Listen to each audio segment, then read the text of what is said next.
Olá, sejam bem-vindos a um novo episódio de Economia Descomplicada. Voltamos ao tema dos impostos e hoje vamos perceber o que são impostos progressivos e por isso temos connosco novamente o economista João Oliveira. Olá, João. E vamos começar por aí mesmo. Qual é a importância dos impostos progressivos? Portanto, uma das razões pelas quais temos impostos progressivos é para, por exemplo, reduzir as desigualdades sociais. Por exemplo, em Portugal, em 2018, o World Inequality Database mostra-nos que os 10% mais ricos ganhavam cerca de 37% do rendimento total em Portugal. Esta percentagem passa para perto de 31% quando nós consideramos impostos e transferências. Ainda assim, é um número que é bastante alto e, portanto, essa é uma das razões que as pessoas veem como sendo importante ter impostos progressivos. Uhum. E olhando para a história, porque os impostos não são de hoje, não é? Quando é que começam os impostos? Bom, os impostos existem desde que existem Estados organizados, vá. Nós não temos tempo para ver todo o manancial de impostos que houve até agora, mas há algumas características do sistema fiscal, pelo menos na Europa e no mundo ocidental, que saltam à vista quando olhamos para a história dos impostos. Uma delas é que, evidentemente, pelo menos até ao final do século XVIII, os Estados ainda não tinham a sofisticação para conseguir perceber qual é que era o rendimento individual. E das famílias. Isso era uma operação que era extremamente difícil e não havia, digamos, burocracias centralizadas para determinar, para tratar esses dados e para definir políticas fiscais que utilizassem essa informação. E, portanto, era tudo muito à base de montantes fixos, impostos sobre a produção, que também muitas vezes eram fixos. As pessoas pagavam os impostos não em moeda, como nós vimos em episódios anteriores, mas eram pagos em géneros. Portanto, fardos de trigo, portanto, eram economias agrícolas, portanto, era o que eles produziam. Os artesãos davam horas do seu trabalho, era uma coisa que acontecia muito, portanto, não só os artesãos, mas os artesãos tinham que dar horas do seu trabalho. As pessoas que trabalhavam, portanto, trabalhadores braçais, etc., o que eles faziam também davam horas do seu trabalho para construir muros, ou estradas, ou edifícios públicos. E a lógica, não havia uma lógica, ou melhor, havia uma lógica de redistribuição, mas era ao contrário daquela que nós temos hoje em dia. Portanto, havia umas classes mais altas que estavam isentas do pagamento de impostos. Portanto, era a lógica inversa a que nós temos. Portanto, era uma redistribuição para cima, muitas vezes. E, finalmente, outra característica que salta aos olhos é quem cobrava impostos não era só o Estado, eram também os privados. Portanto, era uma coisa muito frequente haver privados que cobravam impostos. E isso era uma fonte de grande descontentamento para a população. Porque, obviamente, as oportunidades para abuso de poder são inimagináveis. Por exemplo, no Império Romano, isto tem graça, portanto, para contá-lo. No Império Romano, o que eles faziam portanto, eles tinham uns agentes privados que cobravam impostos nas províncias e o Estado, o que lhes dizia, em Roma, o que lhes diziam era: eu quero que tu me cobres 3 toneladas de trigo. E a forma como aquilo funcionava, eles cobravam aquilo, desse lá para onde der, e eles podiam ficar com tudo o que fosse acima disso. Portanto, ali a lógica era de extração máxima de recursos das províncias. E isto foi uma prática que continuou a acontecer até ao final do século XVIII, em diferentes formas e de diferentes maneiras, mas a cobrança de impostos era descentralizada e era privatizada em muitos casos. Hoje em dia isto é completamente impensável. Até ao final do século XVIII isto continua a ser regra, depois começou a morrer a partir daí, porque o final do século XVIII representa uma grande viragem, representa um ponto de viragem nesta lógica de pensamento. E a que é que se deve esse ponto de viragem? Deve-se, portanto, às ideias que começaram a surgir do iluminismo, acerca de como é que deve ser organizada a sociedade, do valor intrínseco que as pessoas têm, e essas ideias começam-se a materializar com a Revolução Americana, com a Revolução Francesa, com as revoluções da América Latina, e aqui em Portugal, que houve também no início do século XIX, etc. Aliás, uma das primeiras pessoas a pensar sobre esta matéria é o Thomas Paine, que é uma espécie de Che Guevara do século XVIII, que era um inglês que foi lutar para a Revolução Americana nos Estados Unidos, e ele é uma das primeiras pessoas a pensar que numa sociedade todas as pessoas devem ter direito a um rendimento mínimo para a sua existência. E também foi uma das primeiras pessoas a pensar que deve haver uma pensão de velhice, que quando tu atinges 18 anos o Estado deve-te dar um montante para tu começares a tua vida, etc. Portanto, é nesta altura que estas ideias começam a criar raízes e começam a ser implementadas na prática com o aumento do poder político das classes mais baixas urbanas, por exemplo, na Revolução Francesa, a mudança de pensamento que até aí, por exemplo, os liberais pensavam que uma coisa muito importante era a propriedade. Portanto, uma pessoa para ter participação política tinha que ter propriedade, porque isso é que garantia que a pessoa tinha um interesse no sucesso de um determinado país ou no sucesso de um determinado Estado. Portanto, esta forma de pensar começa-se a alterar e começa-se a pensar muito mais na redistribuição. E no início do século XIX começam a surgir os movimentos, aliás, até antes, começam a surgir os movimentos socialistas, e há um socialista francês, que é o Louis Blanc, que fala de uma coisa que é basicamente a noção que nós temos hoje em dia de redistribuição, nomeadamente no que estivemos a falar no IRS, que é de cada um conforme as suas necessidades, para cada um de cada um conforme as suas habilidades, para cada um conforme as suas necessidades. E este é, digamos que, o lema da reorganização dos sistemas fiscais e dos próprios Estados daí para a frente. Portanto, a partir daí, os Estados começam a criar impostos progressivos. O primeiro surge em Inglaterra, o primeiro moderno surge em Inglaterra em 1799, para financiar as guerras contra a França. Depois começam a surgir por toda a Europa. Por exemplo, em Portugal, acho que o primeiro é em 1834, à volta disso, para financiar as guerras liberais. Portanto, é um imposto que a maioria das pessoas está isenta, mas as pessoas mais ricas têm que o pagar, e existe uma diferença nas taxas entre as pessoas que, sendo mais ricas, são mais ou menos ricas. Portanto, existe essa progressividade e existe a isenção das pessoas que, sendo que não recebem esses valores, nem sequer têm que o pagar. Portanto, começa a haver essa noção de progressividade. Depois, durante a Primeira República, também começam a surgir esses impostos. Durante o Estado Novo surge o imposto complementar, que também é um imposto progressivo, e que continua a existir até, tanto quanto eu sei, até ao dia 1 de janeiro de 1989. E o que é que nasce no dia 1 de janeiro de 1989? O nosso adorado IRS em Portugal. Portanto, isto, grosso modo, é a história dos impostos, que parte de uma coisa que tem umas certas características de privatização, de redistribuição no sentido inverso. E à medida que os Estados se vão organizando e mudando as suas prioridades, toda esta paisagem altera-se.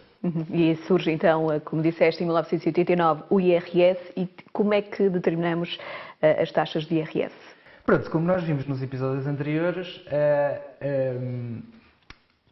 portanto, temos uma tabela de IRS, temos todo este nível de complexidade, de deduções específicas, mínimo de existência, tudo isto, ok? A questão que se levanta é, quer dizer, quem é que decide esta complexidade toda, qual é o objetivo disto tudo, quais é que são os elementos que nós precisamos. Portanto, agora, imaginemos que nós somos o Ministro das Finanças e que agora vamos decidir como é que funciona isto do IRS. Okay? A primeira coisa que temos que fazer é saber quais é que são os nossos objetivos.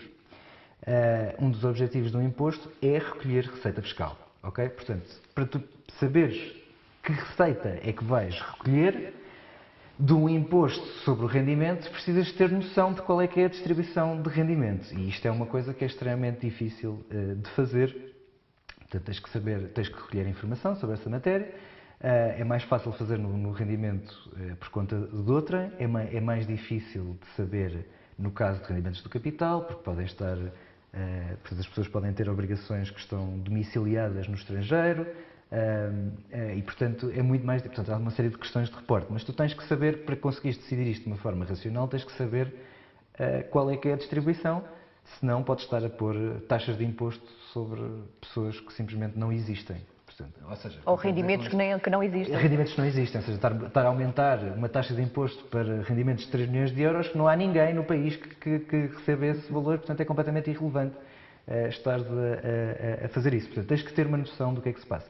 Outra coisa que tens de ter uma noção é de como é que a tua distribuição se move com o crescimento económico e com as condições económicas, não é? Portanto, se tu estás a montar uma arquitetura de IRS e te acontece uma coisa, como por exemplo o Covid, em que a atividade económica vai por aí abaixo, é normal que a distribuição de rendimento também se mova para a esquerda, ou seja, que diminua. E é normal que ela também se altere com isto. Portanto, quando tu estás a decidir uma arquitetura do IRS, tens que terem, só para decidires, só para saberes se vais conseguir recolher um certo nível de receitas fiscais, tens que saber isto. Tens que determinar todos estes objetos. Pronto, isso é uma forma, isso é um dos objetivos, é recolher receita fiscal, e depois existem outro conjunto de objetivos que têm que ser decididos pela sociedade, pelos políticos, pelos governos. O trabalho dos economistas é simplesmente tentar perceber se as tabelas de IRS e a arquitetura do IRS e dos impostos, de forma mais geral, que é escolhida, se atinge os objetivos que são propostos ou não, mas que, assim, grosso modo, os outros objetivos são de política económica definida de forma mais lata, que é, por exemplo, pode ser reduzir a desigualdade, reduzir a pobreza, também temos de ter em conta questões de eficiência, portanto, se pormos uma taxa de 100% sobre as pessoas que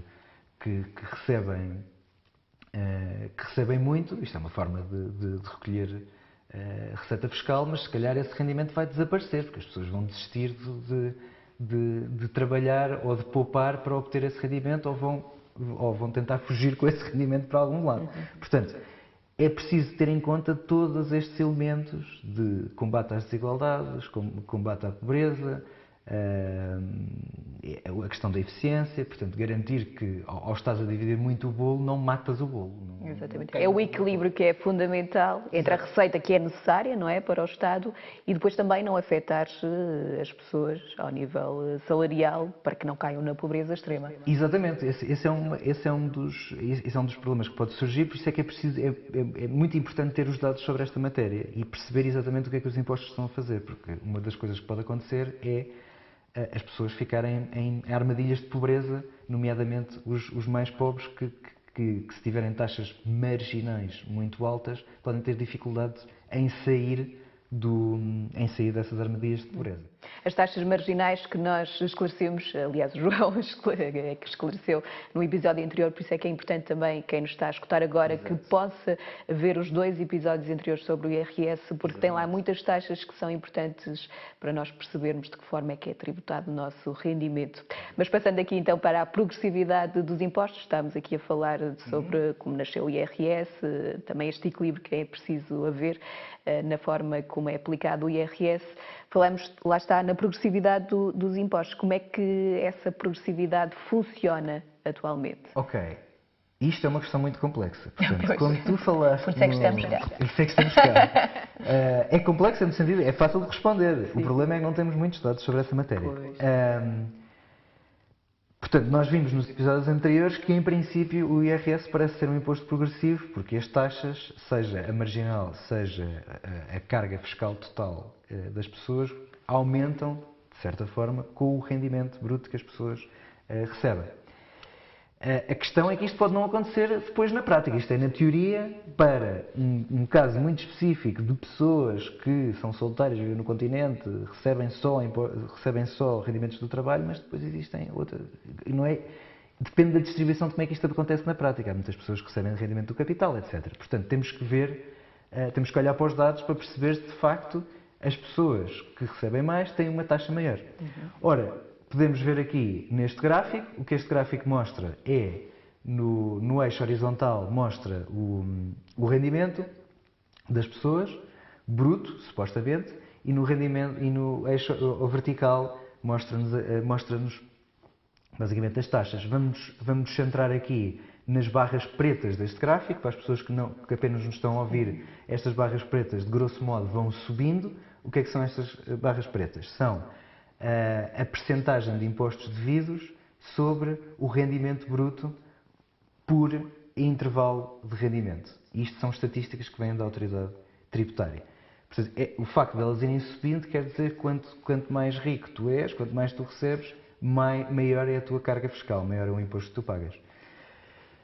Este gráfico é um bocadinho enganador, porque isto não é propriamente o rendimento bruto, ou seja, não é a totalidade do rendimento antes de deduções que tu recebes. Isso é verdade para o rendimento do trabalho, mas não é verdade para os outros tipos de rendimento. Porquê? Porque há rendimento do capital que tu não tens que declarar no IRS, há rendimento do capital que tu és taxado a uma taxa fixa e que não tens de declarar no IRS, e depois existem questões de evasão fiscal, portanto, existem inúmeras questões que fazem com que isto seja extremamente difícil de medir. Portanto, embora à primeira vista pareça que existe aqui uma ascendência na carga fiscal em função do rendimento, isso pode não ser verdade na prática. O que é um facto é que os 10% mais ricos, assim como estão aqui medidos, pagam cerca de 67%, isto são dados para 2020, pagam cerca de 67% da receita fiscal do IRS. Portanto, isso é importante, como nós falámos, é importante para perceber como é que funciona a recolha de receita fiscal. Bom, mas isto ainda não temos, nós não temos dados para fazer isto em Portugal, infelizmente. Há pessoas que estão a tentar fazer isto, nomeadamente acho que a Susana Peralta está a tentar fazer isto e o Bruno Carvalho, mas foi feito pelos Estados Unidos, também através de estimativas. Isto é um gráfico feito por dois economistas franceses que vivem nos Estados Unidos e que estão em universidades americanas, que é o Saez e o Zuckman, e eles fizeram isto. Portanto, isto é um gráfico que segue a mesma lógica. Portanto, vamos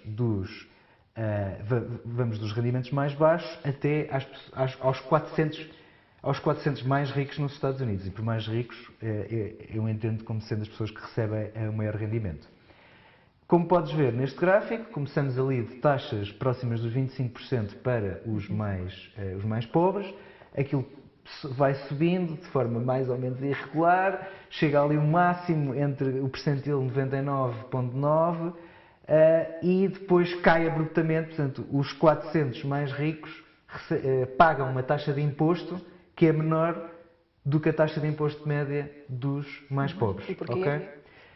Isto tem a ver com as deduções que são feitas aos rendimentos do capital, depois também as fugas fiscais, que isto é feito através de estimativas, o facto do rendimento do capital ser taxado a taxas fixas, de estar isento, ou seja, há aqui uma série de coisas, isto são dados para os Estados Unidos, há aqui uma série de coisas que fazem com que, no final de contas, isto não é só para os impostos diretos, isto é para todos os impostos, mas no final de contas há aqui talvez um problema de falta de progressividade, pelo menos nos Estados Unidos. Pronto, portanto, outra coisa que podemos ver é comparar a progressividade dos nossos impostos, isto agora é a progressividade teórica novamente, com os outros países, nomeadamente aqui, portanto, vemos Portugal é a linha vermelha, portanto, para as pessoas que nos estão a ouvir, temos novamente o rendimento, aqui é ajustado do poder de compra, para ser comparável entre países. Isto é um gráfico feito pelo Pedro Pita Barros. Portanto, no eixo horizontal vemos o rendimento ajustado do poder de compra e no eixo vertical vemos as taxas de imposto. E o que acontece é que para Portugal começas a pagar uma taxa de imposto positiva para rendimentos substancialmente mais baixos ajustados do poder de compra.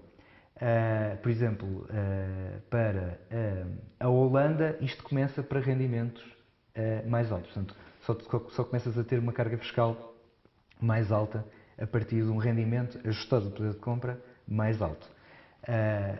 Isto são dados para 2021, portanto, esta situação pode-se ter alterado e, obviamente, nós estamos aqui a ignorar uma série de coisas. Portanto, estamos a olhar só para o IRS e para as transferências sociais, estamos a ignorar outras políticas sociais que possam haver, que Portugal tem e que estes países, se calhar, não têm. Portanto, estamos a olhar para uma coisa muito isolada, mas isto é só para ter uma noção. Ou seja, o que eu estou aqui a tentar passar é que é difícil estabelecer se os nossos regimes fiscais e os nossos regimes sociais são, de facto, progressivos ou se existe espaço para reduzir impostos às pessoas mais pobres ou não, E a razão pela qual nós não sabemos tudo isto é porque existe falta de dados. Esses dados não são públicos. E, portanto, é preciso, para nós cidadãos, podermos avaliar estas políticas, é preciso termos acesso a Portanto, não podemos dizer de forma clara que existe um excesso de carga fiscal em Portugal.